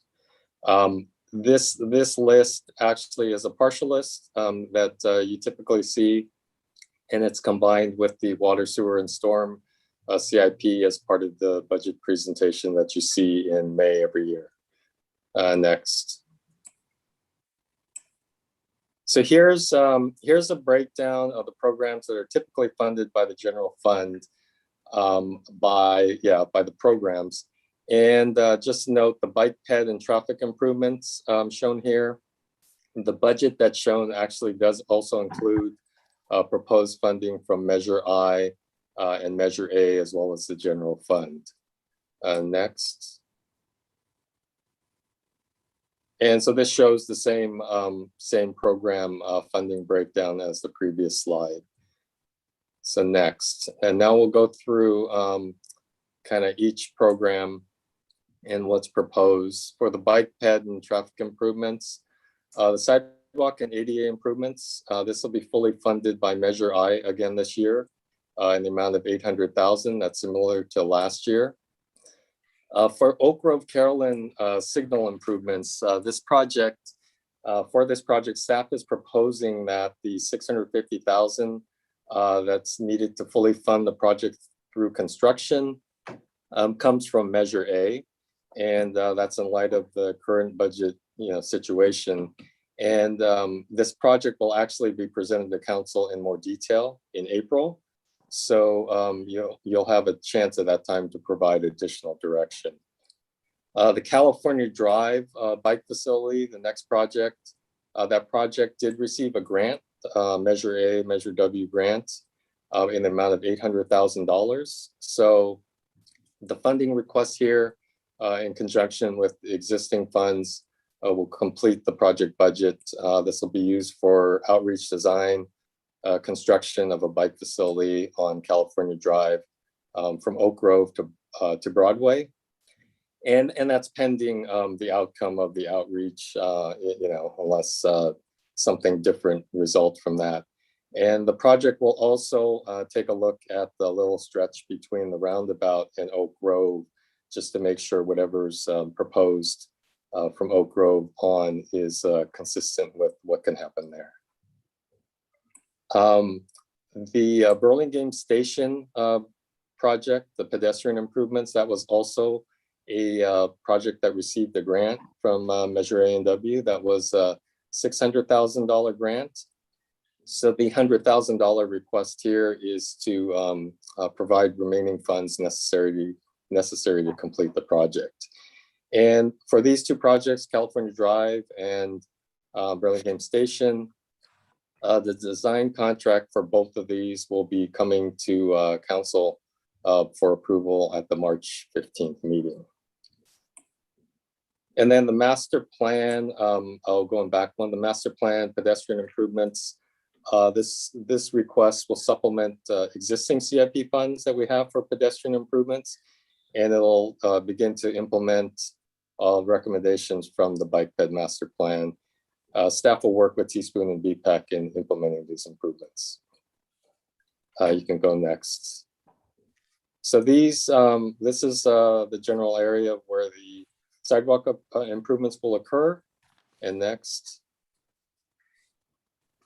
And this is the bike ped and traffic improvements. And as you can see, the location of the California Drive bike facility from Oak Grove to Broadway. And next. And then just a real quick update on the grade set project that we always do. The project is in final design. Environmental clearance has been approved for the project. The cost estimate is currently unchanged at $327 million, but there is a significant value engineering effort underway to attempt to try to reduce some of the costs. And staff does anticipate that this will be brought back to council in April as well to show some of the findings of this value engineering effort. The city is currently applying for a infra grant again this fiscal year, and continue working with the other agencies and try to secure funding for the project. And as Carol mentioned, the city local match estimated at 15 mil. It's the funding for this is set aside in the capital reserve. And very optimistic, but if funding is secured, construction could begin towards the latter part of 2023. Next. Now the park and recreation projects funded by general fund. The first two projects, these are continuation of just the set aside funds that we've been doing for the last few years, and to anticipate the replacement of the synthetic turf fields at the Burlingame School District and also Murray Field. And then two of the projects on here, Bayside Park, Cuernavaca, the improvements there, they were removed from last year's CIP. And this year, the request is just for the funding to complete the design and then get a good cost estimate for those. And the remaining projects are part of the Parks Work Program to implement improvements that were identified by staff or that arise during the year. Next. And then building facilities projects. The only project that funds are being requested for is for the police station fuel tank removal and replacement project. And the tank has been removed at the police station, but this also resulted in some regulatory compliance needs that we need to deal with, such as building water monitoring wells and doing some of the testing. So that's the only request that's being made for building facility projects. The main library HVAC and EMS upgrades. This project actually has some existing project funds, and it's going to be combined with some other facility project existing funds to get the work completed. This will replace the out-of-date HVAC equipment at the library, also improve energy efficiency. One of the CIPs that'll be drawing fund is the energy efficiency improvements, and then it'll also draw from remaining funds from projects that have been completed and there was funds left over. Art, can we go back a slide, please? Okay. Okay, so I just had a quick question in regards to the replacement fund for the Murray Field synthetic turf. Do we have money already banked in that fund? And this is an additional, okay, so how much do we have banked already? Do you know? I know it's been about 3 or 4 years for, okay. I think the Burlingame School District has been 4 years. Murray Field maybe 3. I don't know if Margaret knows specifically, but it's right around there. They're around 3 to 4 years. Okay, all right. They're about that, and we were doing 200 for Murray Field, but we dropped it this year, 50,000. But I think we'll still be okay. Wearing pretty well, so hopefully, fingers crossed. We'll have enough fund when it comes time to do it. Okay, thanks. Because I knew we had banked for a few years, but I just couldn't remember how many years, and I wasn't sure if there was a difference in the request this year versus the last fiscal years. Yeah, the BSD one's the same as it's been since we started. It's one of our commitments as part of the agreement. So I didn't feel comfortable changing that one. The other one's purely an internal project and not in conjunction with the school district. Okay, thank you. Councilmember Beach, followed by Councilmember Colson, please. Thank you, Madam Mayor. Art, I have a question on the next slide that you were on before we went back one. Particularly interested in HVAC improvements in one of our oldest facilities, particularly City Hall, in light of COVID. Do you have any comments or thoughts on that? It looks like we're not requesting any, but you know, in light of COVID, what is the thinking behind those potential needs and the timing of them? Yeah, your question was regarding City Hall? particularly because that's our oldest facility. We're getting the community center taken care of, and some of the other buildings are newer, so.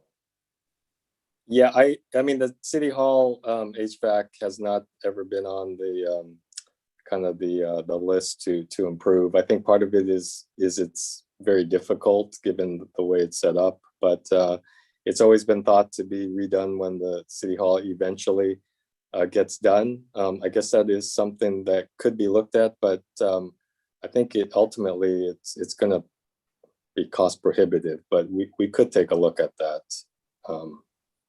Okay, so it's not something that there's some short-term, obviously we have a big long-term fix when we rehabilitate City Hall, renovate it, but it sounds like there's nothing we can do. I'm wondering if there is something we should do in the short term. It would be interesting to consider that for part of just to make sure our workforce has got what they need in light of COVID. And the other HVAC requirements, that are recommended drafts, but we're not using in light of COVID, if you have any thoughts on those as well. Well, these were all projects that were on last year's as well. And we consulted with facility staff, and it can be pushed out another year. The one project, for example, the roof repair and replacement plans, that could be, these can be addressed on a case-by-case basis. The request was to evaluate all the roofs, but given the situation, we'll just be evaluating on a case-by-case basis if needed. Madam Mayor, I would like to just address one of the questions by Councilmember Beach that during the last year, our facilities division staff has taken a number of steps to make sure the air quality is fine in the building. They have installed filters, replaced filters to make sure that safety of the employees is a prominent. I mean, it's the highest priority for the building maintenance. However, with regards to any maintenance, major replacement of equipment will require major capital funding. And as Art pointed out, it is not cost effective. And also, if you start getting into the equipment replacement, HVAC equipment replacement, it will go into the asbestos abatement and a whole lot of other improvements. So you're looking at several $1 million as opposed to a few $100,000. So so far, the staff is doing the job to make sure the building is safe and air quality is kept to the standards. Thank you, Director Martuzza. That you nailed exactly what I was driving at, and I appreciate that insight, and glad to know the reasonable measures to keep our workforce safe have been taken. And thanks for the insight on opening a can of worms in City Hall with asbestos and everything, which just goes to show how important that capital improvement project is when we can get to it. Thank you. Councilmember Coulson. Thank you. Could we go back one slide to the park and recreation piece? And my question on that one is, so where does in the 2021 calendar, if we finish, or 2021-22 calendar, if we finish the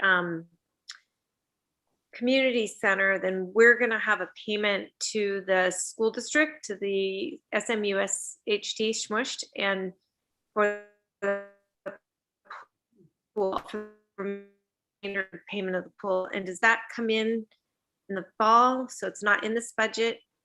And then also just where the other thing, I think we should probably go back, and I know I was working with Councilman Brownrigg on this, but probably circle back and figure out about the changing room and the other ADA issues that are going on over there.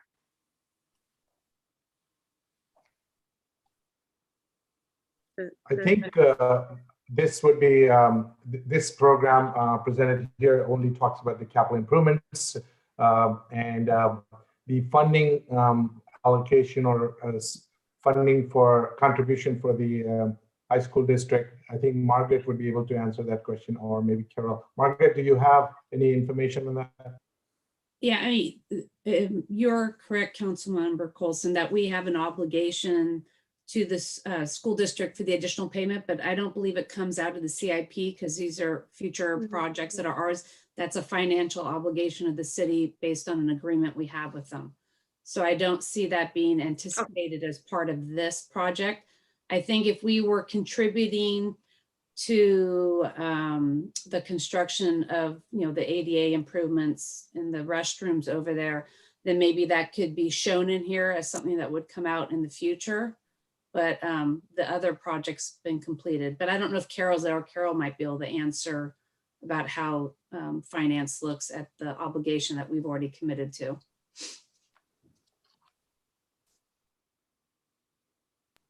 Director Augustine, do you have anything to add?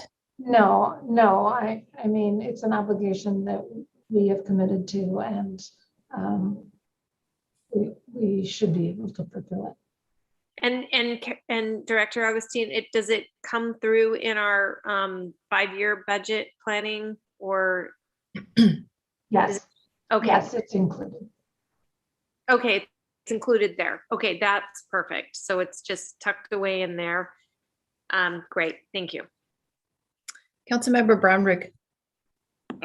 Thank you, Madam Mayor. I just want to endorse Councilwoman Colson's observation that notwithstanding the obligation we have to pay our share of the rehabilitation of the pool, that we should be budgeting for an upgrade in the changing rooms and so forth. So I don't need to explore that in great depth tonight, but I do want to endorse or second Councilwoman Colson's point that this is an improvement that I think is overdue for that facility, and I hope we'll build it into our CIP. Thank you.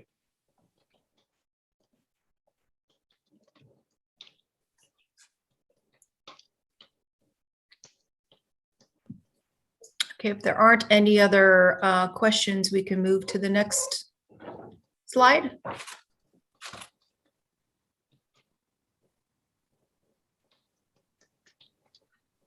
You can move on. I think we just get to this. More. Yep. I think the street resurfacing. There we go. So here's a tentative list of the proposed streets for the street resurfacing program. We're proposing $2 million in funds for the street resurfacing project, and those will come from Measure I, gas tax, SB1, Measure M, and I think that's it on that. The next slide depicts the locations of these streets. And again, this is tentative at this time. It'll be refined a little by the May meeting. And then the next slide just is a summary of these projects that you've seen. And again, this gets combined with the water, sewer, and storm projects at the May budget session for the total CIP. And then next is any more questions or feedback? Very good. So Councilmember Brownrigg. Thank you, Madam Mayor. And I know I've had my hand up a lot tonight, but just to be sure, so one of, and these are my neighbors. So one of the streets that we're proposing to invest in is Hoover. And I feel compelled to point out that Mercy may be bringing a project forward. And so are we thinking about that investment in light of what Mercy may ultimately be proposing, or is this the right time? I just wanted to, it's a small point, but a point I wanted to raise. Councilmember Brownrigg, thank you for that information. I'm personally not aware of that, but however, when staff is ready to implement the project, we will look at the other projects in the vicinity and see whether there is any coordination that we can do to maximize the benefits to the city as well as the project itself, and then schedule it. If we need to move it ahead or we need to delay that project, we will coordinate it accordingly so that there is no two times disruption to the community or Thank you, savings Mr. to the. Thank you, Mr. Bertuzzo. And let me just add, the senior civil engineer, Kevin Okada, is on the meeting as well, and he manages the program. So I'll have him reach out to Mercy to coordinate.